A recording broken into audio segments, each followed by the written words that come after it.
السلام علیکم میرے ویورز ناظرین. آپ جیسے جانتے ہیں بدر شمیم صاحب انتہائی مصروف آدمی, انویسٹمنٹ کے ماہر اینڈ فیوچر جو فورسنگ ہوتی ہے اس کے بھی یہ ایکسپرٹ ہیں اور ہر قسم کے ڈیٹا کے بھی ایکسپرٹ ہیں. تو ان کو بڑی مشکل سے میں پکڑتا ہوں ان کے مصروفیات میں سے. And thank you very much sir Badr بھائی. مشکور ہوں جی. سو آج کا جو ٹاپک ہے وہ یہ میرا خیال ہے ڈسکس آپ نے میں کرنا چاہ رہا تھا کہ how to afford the house. Affordability کیا ہے فار اوور نیکسٹ جنریشن. ہم نے تو گھر لے لیے, ہم نے 10% پہ لیے, کسی نے 5% پہ لیا. پرائسز بھی اس وقت 5 لاکھ 6 لاکھ 2.5 لاکھ 3 لاکھ تھیں.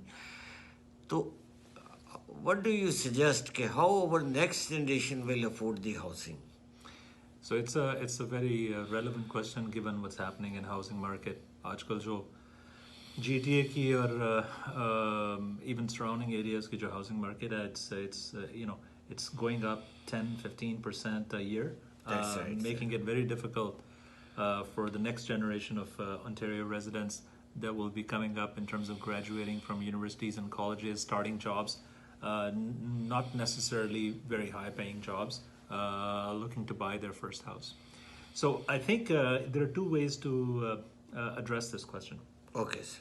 پہلی بات تو یہ کہ کینیڈا میں معاشی منصوبہ بندی یا مالی منصوبہ بندی کے حوالے سے governments have given certain incentives. Okay G. So young people جو یونیورسٹیز میں بھی پڑھ رہے ہیں, پارٹ ٹائم جابس کر رہے ہیں, یا کالجز میں پڑھ رہے ہیں پارٹ ٹائم جاب کر رہے ہیں, they have the ability to start saving some of their money, putting it aside in what they call RRSP plans. Okay.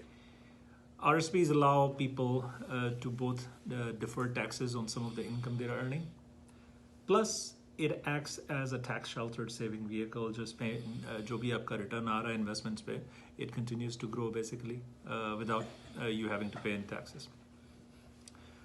Those RSP accounts can be then subsequently used for a down payment towards the first property purchase. Okay. So I think part of the responsibility lies on the youth themselves. I remember opening my first RSP account when I was still in university. I used to work part-time doing night shifts at a Canadian Tire gas bar.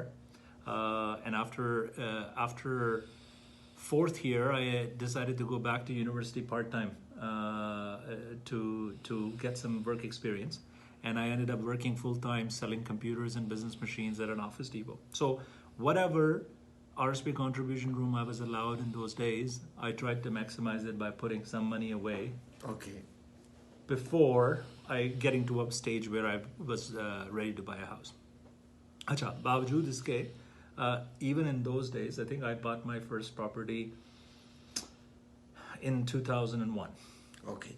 And I recall that in 2001, I had just started working back then as a financial planner in Brampton. And even then, I did not have as much income to buy a detached house in Brampton. Achha. Right? So, thoda se jo hamari younger generation hai, they're going to have to show some flexibility. Because I could not afford a detached home, and I wanted a detached home to be my first property, I actually ended up moving a little bit outside Brampton, going up to Orangeville. Achha. And buying my first house in Orangeville. Okay. In 2001, I paid, I think, $191,000 Okay. for a detached bungalow. It was 1,500 square feet bungalow, right? So affordability is an old topic. It's not a new topic. Even in 2001, people like me who were just starting their careers in banking or in financial planning couldn't necessarily go out and buy a detached property right off the bat. Okay. So these days, the same property in Orangeville would be probably around $450,000-$500,000, if not more. And that property in Brampton would probably be around $650,000-$750,000, conservatively speaking. It's probably more than that because I'm talking about a detached home. Recently, I've seen prices for townhouses.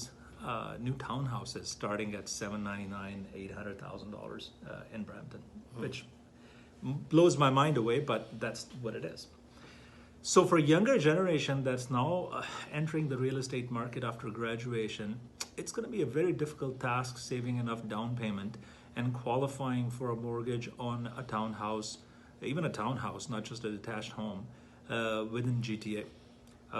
So they're going to have to look at their options. They're going to have to look at either getting into a condo initially, stepping again outside GTA and looking at real estate at the outskirts of GTA, or asking mom and dad for a little bit of help. There's, in our community especially, there is a tradition that parents do try to help where they can. So if that option is available, then the kids are going to have to explore that option as well. Achha. So that's one aspect from a personal financial planning standpoint. Okay. Dusra jo aspect hai, which I'll let you ask your question and then we'll get into it, is what is the government going to do to basically help this generation out? Because if even after exploring all of these options, if they're still finding it difficult to be house owners, then is the dream of being a house owner gone for a younger generation of Canadians, or are there other options that maybe the governments can do to help these guys out? اچھا نہیں میں question تو میں آپ کو sorry for interference میں interruption کے لیے تھوڑا سا معذرت چاہتا ہوں. اس میں بدر بھائی یہ تھا کہ جو آپ نے پیرنٹس کی رسپانسبلٹی کی بات کی,